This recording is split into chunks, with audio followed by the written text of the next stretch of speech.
Hello, dear students. Welcome you all for the fourth session of the third chapter of Business Taxation, that is Goods and Service Tax, sixth semester, Mangalore University, BCom.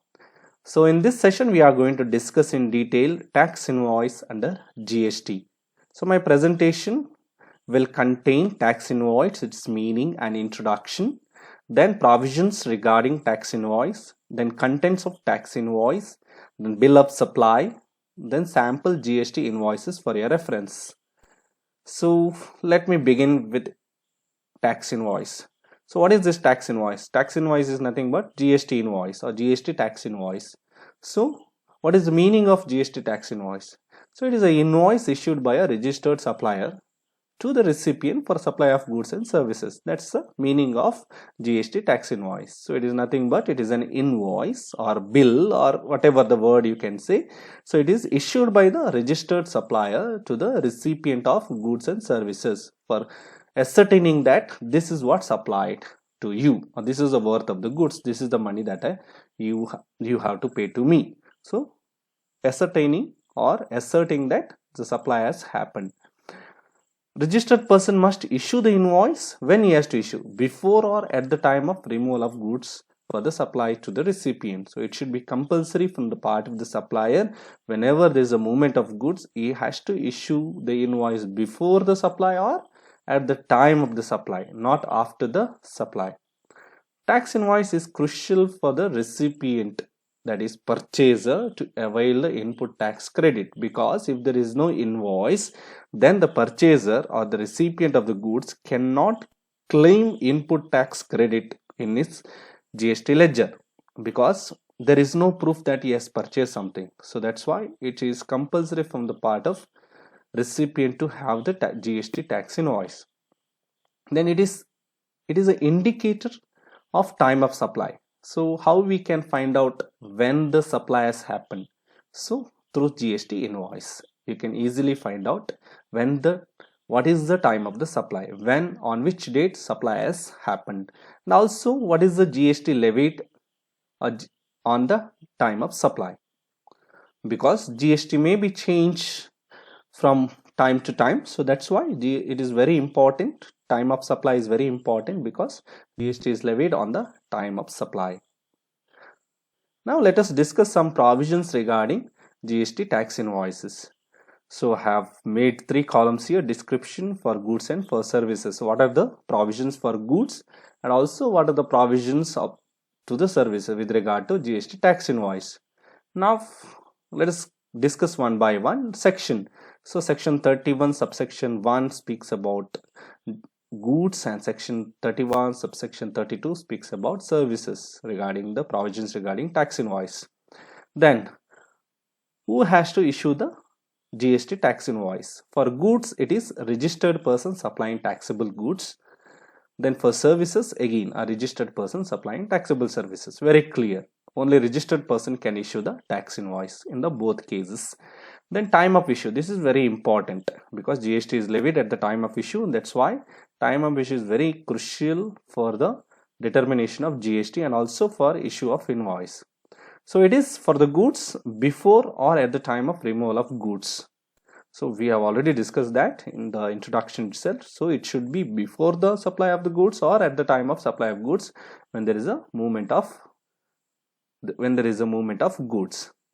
For services, it can be before or after, but there is a clause here. After the provision of service means there is a clause here, but within a period of 30 days from the date of supply of services. That means you have to issue the invoice, okay, within the 30 days from the date of supply of services. If you delay it, then it is not considered. Then number of copies. So now how many copies it has to be issued? Okay, so for goods it should be prepared in triplicate. That means 3 copies have to be prepared. For whom it is mentioned here. So original is marked copy for the recipient. Okay, that means one who receives or purchaser of the goods. Then duplicate marked copy for the transporter, because he has to transport the goods. So what is the proof that he is transporting to the purchaser? This is the copy, GST tax invoice. Now e-way bill have come for the transporter. He has to compulsorily possess the e-way bill. Then third one, triplicate, is marked copy to the supplier. So third one is to the supplier, ascertaining that he has supplied the goods. So in case of services, it is not in triplicate, it is in duplicate. Only 2 copies he has to prepare. Original is marked copy for the recipient and duplicate is marked for the supplier. So these are the provisions regarding GST tax invoice under GST Act. Now let us discuss various contents of tax invoice. So what is contained in tax invoice? Briefly we'll discuss one by one. First one, there should be name, address and GSTI number of the supplier. So these three things are very important: name, address and GST, that is goods and service tax identification number, should be there. Okay, then tax invoice number. So tax invoice number is nothing but, so whatever the invoice number based on your number of transactions. Then date of the issue, so this has to be mentioned, otherwise it is invalid. If the buyer is registered, then name, address of and GST number of the buyer. So he need not be registered. If at all is registered, then of course his data is there on the website, so he can mention his name, address and also GST identification number. Then if the buyer is registered, okay, then value is more than 50,000. So if the value is more than this, in the sense total quantity of the supply is, or total value of the supply is more than 50,000, then he has to compulsorily mention the name, address of the recipient and also delivery details. So it is very important. I have told you e-way bill. So for e-way bill, all these details are very important. Then state name and also the state code also has to be mentioned, because each state is given a code under GST that has to be mentioned. Then HSN code. So HSN means harmonized system of nomenclature, that also has to be mentioned.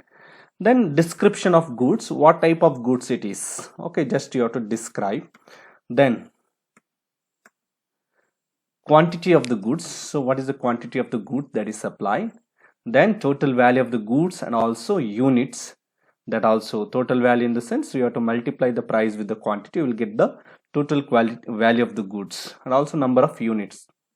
Then total value of goods and services. So here total value of the goods is nothing but the quantity into the price. Then taxable value of the supply after adjusting the discount. If there is any discount given at the time of supply, then that has to be minused and you have to write the taxable value of the supply. Then rate of GST. So what is the applicable rate of GST, that also has to be mentioned in the invoice. Then amount of tax. So you know the taxable value of the supply, then rate of GST, then we have to calculate what is the amount of GST, either it is CGST or IGST or SGST. Then place of supply and also name of destination state for in case of interstate sales. So if it is an intrastate supply, then you have just mention what is that place. If it is an interstate supply, then you have to mention the state. Then delivery address if it is different from place of supply. So in some cases place of supply may be different, but delivery also may be different. Okay, for example, if the company has a head office somewhere, but it may ask, that is a place of supply, but it may ask the supplier to supply the goods to its branch or to its manufacturing unit or different place. So that is delivery address has to be mentioned. Then signature of the supplier. Ultimately the supplier has to sign for the invoice. So that's the end of the content regarding the tax invoices. Now what is bill of supply?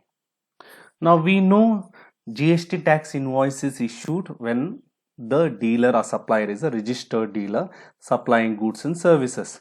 But in case if the GST is not applicable to a transaction, that means if you're not recovering the GST from a customer, or if you are a composite dealer, then there is an obligation to issue bill of supply instead of GST tax invoice.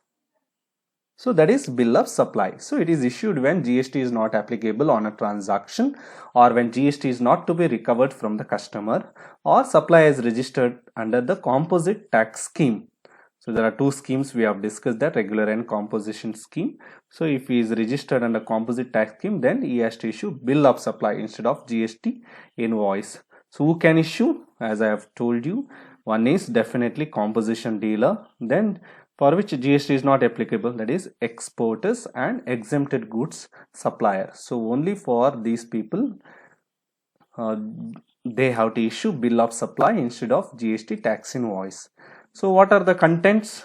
So contents are almost similar to GST tax invoice except HSN code and GST rate, and some items are not there.